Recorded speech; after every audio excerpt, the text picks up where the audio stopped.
మన ప్రభువును రక్షకుడైన యేసుక్రీస్తు పరిశుద్ధ నామమున ప్రియమైన సంగమ ప్రియమైన బిడ్డలారా మన కాల సమయం దేవుని వాక్యం ధ్యానించడానికి ముందుగా ప్రార్థన చేసుకున్నాం. ప్రార్థన కృపగల తండ్రి దయగల మా ప్రభు ఉదయకాల సమయం సజీలకుని చేయి నేను ప్రార్థించుండగా వాక్యమైన దేవుడు వాక్యం ద్వారా మాతో మాట్లాడి మీరే మేము దాంట్లో ప్రభావాలు పొందగలని వేసినాము నడుచున్నాం తండ్రి.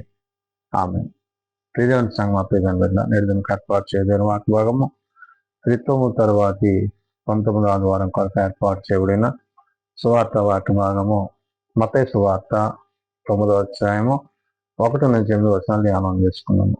త్రిత్వము తరువాతి 19వ ఆదివారం కొరకు ఏర్పాటు చేయబడిన సువార్త వాక్య భాగము మత్తయి సువార్త 9వ అధ్యాయము 1-8 ఈ విధంగా రాయబడినది.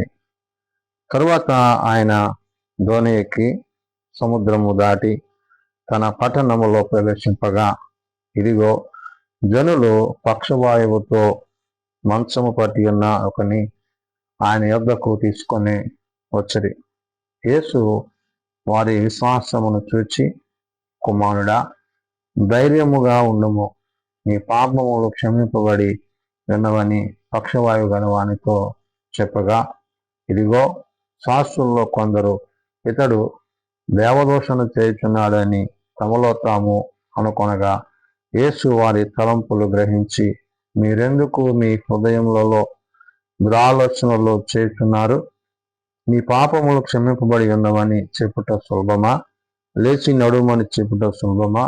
అయినను పాపములు క్షమించుటకు భూమి మీద మనుష్య కుమారునికి అధికారము కలదని మీరు తెలుసుకొనవలని చెప్పి, ఆయన పక్షవాయువు గలవాడిని చూచి, నువ్వు లేచి నీ మంచం ఎత్తుకొని నీ ఇంటికి పొమ్మని చెప్పగా, వాడు లేచి తన ఇంటికి వెళ్ళాను. ధనులు అది చూచి భయపడి మనుషులకి అధికారం ఇచ్చిన దేవుని మహిమపరిచది. ప్రియమైన సంగమ ప్రియమైన బిడ్డలారా, యేసు ప్రభు వారి పరిచయం చేసిన దినాలు అవును, అనేకులు ఆయన యొద్దకు వారికి ఉన్న బలహీనతల నుండి, వారికి ఉన్న రోగాల నుండి, వారికి కావలసిన స్వస్థతను గురించి ఆయా పరిస్థితుల్లో ప్రభువుని వేడుకొనొచ్చు ఆయన వెంబడిస్తూ ఆయన ఉన్న ప్రదేశానికి వచ్చేవారు. అటు రీతిగా యేసు ప్రభు వారు కూడా ఆయన ప్రేమించిన ఆ పట్టణాన్ని, ఆయన ప్రేమించిన ఆ ప్రదేశాలకు ఆయన పరిచర్య నిమిత్తం వచ్చినప్పుడు అక్కడ జరిగిన ఈ యొక్క సంఘటనని భక్తుడైన మత్తయ్య గారు తెలియజేస్తున్నాడు. ఏమని? ఇదిగో జనులు పక్షవాయువుతో మంచం పట్టిన ఒకని ఆయన యొద్దకు తీసుకొని వచ్చారు.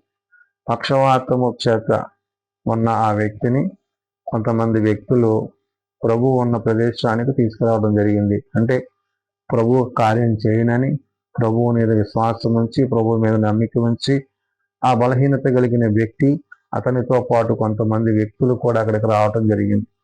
ఇవన్నీ కూడా దేవుని యొక్క చిత్తంలో, దేవుని యొక్క ఉద్దేశంలో, దేవుని యొక్క ఆలోచనలో, అనగా తండ్రి తన కుమారుని పట్ల చూపిన ప్రేమను బట్టి, ప్రభు ఇక్కడ తనకున్న అధికారాన్ని బట్టి ఆయన చేస్తున్నారు. కాబట్టి ఇక్కడ ఆయనను గురించి ఇక్కడ చాలా శాస్త్రులు అయితే వారు దేవదోషం చేస్తున్నాడని ప్రభుని గురించి వారు తలంచినప్పుడు హృదయాంతరంగా ఎరిగిన దేవుడు వారికి వాటి ఆలోచన ఎందుకు కలుగుతున్నదో అనే విషయాన్ని ప్రభు అక్కడ గుర్తు చేశారు. అంటే మన హృదయాలలో, మన ఆలోచనలో, మన తలంపుల్లో ప్రభు పట్ల మనం ఎటువంటి ఉద్దేశాలు కలిగి ఉండాలో, దేవుని పట్ల ఎటువంటి ఆలోచన కలిగి ఉండాలో, ఎటువంటి ఆలోచనలు విశ్వాసాన్ని మనం కలిగి ఉంటే అది మేలైనదో అనే విషయాన్ని ప్రభు అక్కడ గుర్తు చేశారు. ఎందుకంటే ఇక్కడ ఆయన దోణి ఎక్కి సముద్రము దాటి తన పట్టణానికి ప్రవేశించి అంటే ఆయన వచ్చినప్పుడు ఆయనతో పాటు అనేకులు రావడంలో ఉద్దేశం ఏంటంటే ఆయన మీద ఉన్న ప్రేమ, ఆయన చూపించే కార్యాలు. కాబట్టి ఇక్కడ మనుష్య కుమారుడిగా యేసుక్రీస్తు ప్రభువారు ఈ లోకంలో ఆయన జీవిస్తూ ఆయన అనేకమైన కార్యాలు జరిగిస్తున్నప్పుడు ఈ కార్యాలన్నిటిలో, ఈ పనులన్నిటిలో కూడా దేవుడు వారికి పూర్తిగా, అనగా వారు ఏదైతే తమ హృదయాల్లో ఆలోచన కలిగి ఉన్నారో వారి ఆలోచనలు బట్టి, ప్రవర్తన బట్టి వారికి కార్యాలు జరిగించారు. కాబట్టి ఇక్కడ ఇదిగో జనులు పక్షవాయువుతో మంచం పట్టి ఉన్న ఒకని ఆయన యొద్దకు తీసుకొని వచ్చారు. కాబట్టి ఇక్కడ ప్రభు వచ్చిన విషయం తెలుసుకున్న వారు మరి ఆ యొక్క వ్యక్తిని ఆ మనసుతో పాటు అతన్ని మోసుకుని రావడం జరిగింది. యేసు వారి విశ్వాసాన్ని చూచి కుమారుడా ధైర్యముగా ఉండుము అంటున్నాడు. అంటే వచ్చిన వ్యక్తి తీసుకొచ్చిన వ్యక్తుల యొక్క విశ్వాసం గొప్పది కాబట్టి ఆ విశ్వాసాన్ని బట్టి ఆ విశ్వాసంలో వారిని ధైర్యపరిచి ముందుకి వారిని నడిపించారు. అందుకని అంటున్నారు ధైర్యముగా ఉండుము అంటాడు. అంటే ఏ విశ్వాసంతో వాళ్ళు వచ్చారో, ఏ విశ్వాసాన్ని వాళ్ళు కలిగి ఉన్నారో ఆ విశ్వాసాన్ని విడిచిపెట్టక ధైర్యము కలిగి ఆ ధైర్యాన్ని కొనసాగించాలి. అంటే నేడు ప్రభువునందు విశ్వసిస్తున్న మనము ఆ విశ్వాసంలో కొనసాగాలి. ఆనాడు పక్షవాయువు గలవాడు తనతో పాటు ఉన్నవారు ఎలాగైతే విశ్వసించి ప్రభుని వెంబడించినప్పుడు ప్రభు వారి పట్ల కార్యం జరిగించాడో, నేడు కూడా ఈ వాక్యమును బట్టి ఆయన మాటను బట్టి ఆయన చేసిన కార్యాలను బట్టి మనము అట్టి విశ్వాసంలో కొనసాగువారమై ఉన్నామనే విషయాన్ని పరిశుద్ధాత్మ దేవుడు గుర్తు చేస్తున్నాడు. అందుకనే ప్రభువుడు కుమారుడా ధైర్యముగా ఉండుము, నీ పాపములు క్షమింపబడి ఉండవని పక్షవాయు వాళ్ళతో చెప్పాను. ప్రభు అంటున్నాడు అక్కడ నీ పాపాలు క్షమింపబడి ఉన్నాయి. ఎందుకని? వాడు విశ్వసించాడు కాబట్టి, ఆడు విశ్వసించిన దాన్ని బట్టి దేవుడు అక్కడ క్షమించాడు. నువ్వు విశ్వసిస్తే నీ పాపాలు క్షమిస్తాడు. అంటే మన విశ్వాసము నిలుపుకోవాలి. మన విశ్వాసం నిలుపుకోకపోతే ఆ క్షమాపణ మనం పొందలేమనే విషయాన్ని ప్రభు ఇక్కడ గుర్తు చేస్తున్నాడు. కాబట్టి ఏ విశ్వాసాన్ని నువ్వు కలిగి ఉన్నావో ఆ విశ్వాసములో క్రీస్తు యందు, క్రీస్తు ప్రేమ యందు మనము నిలిచి ఉండాలనే విషయాన్ని ప్రభు అక్కడ గుర్తు చేశారు. ఆ సందర్భంలో అక్కడ ఇదిగో శాస్త్రుల్లో కొందరు ఇతడు దేవదోషణ చేస్తున్నాడని తమలో తామనుకొనిది. మరి ఇక్కడ విశ్వాసాన్ని బట్టి ప్రభు అని స్వస్థపరిచాడు. విశ్వాసాన్ని బట్టి అతనికి కార్యం చేస్తే ఈ శాస్త్రులు ఏమంటారంటే ఇగో ఇతడు దేవదోషం చేస్తున్నా. అంటే మనుషులు అలా చెప్పకూడదు కదా, మనుషులు అలా మాట్లాడకూడదు కదా, ఈయన మనుషుడై ఉండి ఈ విధంగా మాట్లాడుతున్నాడు ఏంటి అని శాస్త్రులు ప్రభు మీద నిందలు మోపుకున్నారు. అంటే వారి హృదయాల్లో ప్రభు చేసిన కార్యాన్ని బట్టి ప్రభువుని చూసి సంతోషించక వారి హృదయాల్లో ఏమనంటే కఠినపరుచుకున్నారు. అందుకనే ప్రభు వారిని గూర్చి ఏమంటాడంటే యేసు వారి తలంపులు గ్రహించి మీరెందుకు మీ హృదయములలో దురాలోచనలు చేస్తున్నారు. వారి తలంపులు, వారి ఉద్దేశాలు, వారి ఆలోచనలు, మన తలంపులు చెడ్డవైతే, మన తలంపులు సరిగా లేకపోతే, మన తలంపులు సరైన రీతిలో ఉండకపోతే మనం కూడా విశ్వాసం నుండి తొలగిపోతాం. కాబట్టి ఇక్కడ విశ్వసించిన వారు ప్రభు యొక్క కార్యాన్ని చూశారు. విశ్వసింపని వారు వాళ్ళు ఏం చేస్తారంటే ప్రభు మీద నిందలు వేస్తున్నారు. నిందలు వేస్తూ వారు అన్నప్పుడు ప్రభు వారి హృదయాన్ని ఎరిగిన దేవుడు కాబట్టి ఆయన అంటాడు మీ హృదయంలో దురాలోచనలు చేస్తున్నారు అంటున్నాడు. అంటే వారి తలంపులు, వారి ఆలోచనలు ఎలా ఉన్నాయంటే ప్రభు చేసిన మేలు వారు సంతోషించక, దాని యందు వారిని విశ్వసించక, వారు దానిని ఆధారం చేసుకుని ప్రభువుని ద్వేషించాలి, దూషించాలి అనే మాటలు అది అక్కడ పలికినప్పుడు ప్రభు అంటున్నాడు నీ పాపములు క్షమింపబడేను అని చెప్పుట సులభమా, లేచి నడువమని చెప్పుట సులభమా, అయినను పాపములు క్షమించుటకు భూమి మీద మనుష్య కుమారునికి అధికారము కలదని మీరు తెలుసుకోవాలని చెప్పి ఆయన పక్షవాయు గలవాన్ని చూచి నువ్వు లేచి నీ మంచం ఎత్తుకొని నీ ఇంటికి పొమ్మని చెప్పాను. అధికారము కలిగిన దేవుడు, అధికారము కలిగిన దేవుని కుమారుడు, మనుష్య కుమారుడుగా ఉన్న ఆయనకి అట్టి అధికారము తండ్రి యొద్ద నుండి కలిగి ఉంది కాబట్టి ఆయన అక్కడ క్షమాపణ కలిగి చేసి స్వస్థతనిచ్చి అతన్ని ఇంటికి పంపించారు. కాబట్టి నీవు ఆయన మీద విశ్వాసం ఉంచితే నీవు కూడా అట్టి కార్యాలను, అట్టి అద్భుతాలను నువ్వు చూడగలవు. అంటే నువ్వు ప్రభువులను విశ్వసించాలి, ప్రభు మాటలను విశ్వసించాలి. దేనైతే నువ్వు విశ్వసిస్తున్నావో ఆ విశ్వసించిన దాని యందు నీవు ముందుకు కొనసాగినప్పుడు నీవు క్రీస్తు యొక్క ప్రేమలో, క్రీస్తు యొక్క కృపలో వర్ధిల్లుతావనే విషయాన్ని ప్రభు ఇక్కడ గుర్తు చేస్తున్నాడు.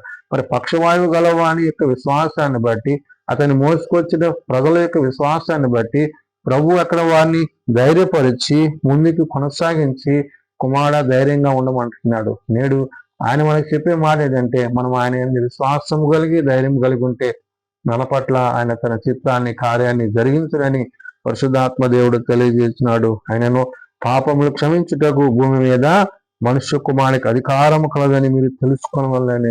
అంటే వాళ్ళు తెలుసుకోవాలి ఏంటి, ఆయనకి అధికారం కలదు. ఎలాగా? తండ్రి ఇచ్చిన అధికారాన్ని బట్టి, తండ్రి చిత్తాన్ని బట్టి ఆయన ఇవన్నీ చేస్తున్నారనే విషయాన్ని ఆనాడు శాస్త్రులు గ్రహించలేదనే విషయాన్ని ప్రభు అక్కడ గుర్తు చేసి అన్నాడు ఆయన పక్షగాయగాన్ని చూచి నీవు లేచి నీ మంచం ఎత్తుకుని ఇంటికి పొమ్మని చెప్పాను. ప్రభు అంటున్నాడు అక్కడ నీ మంచం ఎత్తుకున్న ఇంటికి వెళ్ళిపో. అంటే ఏంటి? నీకు స్వస్థత అనుగ్రహింపబడింది, నువ్వు స్వస్థపరచబడ్డావు, నీ విశ్వాసాన్ని నీవు కాపాడుకోవాలి. నేడు మనం కూడా స్వస్థత పొందిన తర్వాత స్వస్థత వచ్చేసిన తర్వాత ప్రభుని విడిచిపెట్టక ప్రభుత్వం మనం కొనసాగాలి. ఆ విశ్వాసాన్ని కొనసాగించాలి. ఆ విశ్వాసంలో కొనసాగాలి. క్రీస్తులో కొనసాగినప్పుడే ఆ కార్యాలు మన పట్ల నెరవేర్చబడతాయి, జరుగుతాయి. కాబట్టి స్వస్థత పొందిన వాడు అతడు దేవుని యందు ఎట్టి విశ్వాసాన్ని కలిగి ఉన్నాడో నేడు మనము స్వస్థత కొరకు కనిపెట్టు వారమైన మనము అటు విశ్వాసాన్ని కలిగి ఉండాలి. ఒకవేళ స్వస్థత కలిగినట్లయితే ఆ విశ్వాసంలో కొనసాగాలి. అవిశ్వాసులుగా కాక విశ్వాసులుగా మనం ఉండాలనే విషయాన్ని ప్రభు అక్కడ గుర్తు చేశాడు. అందుకని అంటున్నాడు, వాడు లేచి తన ఇంటికి వెళ్ళాను, జనులు అది చూచి భయపడి మనుష్యునికి అధికారం ఇచ్చిన దేవుని మహిమపరచుడి. ప్రభువుని బట్టి, ప్రభు చేసిన కార్యాన్ని బట్టి ప్రభువునందు విశ్వసించిన వారందరూ దేవుని కనపరిచారు. అవును, అతి ఘనత కలిగిన దేవుడు, అతి మహిమ కలిగిన దేవుడు, అతి సర్వశక్తి గల దేవుని నీవు కలిగి ఉన్నావు అనే విషయాన్ని మర్చిపోక, ఏ విశ్వాసాన్ని ఆనాడు పక్షవాయు గలవాడు ఆ బృందము పొందిందో నేడు అదే విశ్వాసాన్ని నీవు, నీ కుటుంబము, నీ సంఘము, సార్వత్రిక సంఘము పొందాలని పరిశుద్ధాత్మ దేవుడు భక్తుడైన మత్తయి ద్వారా తెలియజేస్తున్న మాటలు ప్రార్థన చేసుకున్నాం. ప్రేమ నమ్మకం కలిగిన మా తండ్రి, కృప కలిగిన దేవ, అవును నాయన, నీ అందు విశ్వాసము కలిగి, నీ అందు నమ్మిక కలిగి, నీ అందు భయము కలిగి, భక్తి కలిగి నీ యొద్దకు వచ్చే వారిని నేను ఎంతగానో ప్రేమించేవాడు. అవును, పక్షవాయువు గలవాణిని నాయన, మరి వారు విశ్వసించి నీ యందు విశ్వాసం కలిగి వచ్చినప్పుడు ఆ వచ్చిన వారిని అందరి యొక్క విశ్వాసాన్ని బట్టి అతని కుమారుడ నీ విశ్వాసమును నమ్మిక ఉంచమని నీ ఉంచావు. కాబట్టి నాయన, నమ్మి నీ యందు విశ్వసించిన వాడు రక్షింపబడతాడు. కాబట్టి అంత రక్షణ, అటు కార్యాన్ని వారి పట్ల జరిగించావు. కాబట్టి నాయన, అటు నమ్మకాన్ని, అటు విశ్వాసాన్ని, అటు రక్షణను మేము కలిగినటకు సహాయం దయచండి. అవిశ్వాసాలుగా కాక అవిశ్వాసాలుగా నీలో కొనసాగుటకు సహాయం దయచండి. బలహీనలను బలపరచువాడు, రోగులను స్వస్థపరచువాడు, ఆయా పరిస్థితుల్లో నేను ప్రార్థిస్తున్న కుటుంబాలను లేవనెత్తువాడు.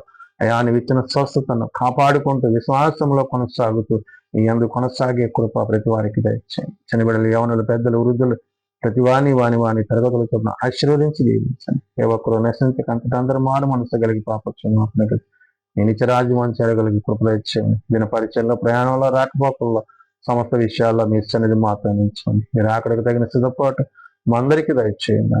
ఏసునామం నడుచున్నాం తండ్రి, ఆమేన్. పరలోక వందన మా తండ్రి, నీ నామం పరిశుద్ధపరచబడు గాక, నీ రాజ్యం వచ్చుగాక, నీ చిత్తం పరలోక వంద నెరవేర్చినట్లు భూమి మీద నెరవేరుగాక. మానవనాడు మాకు దయచేయం.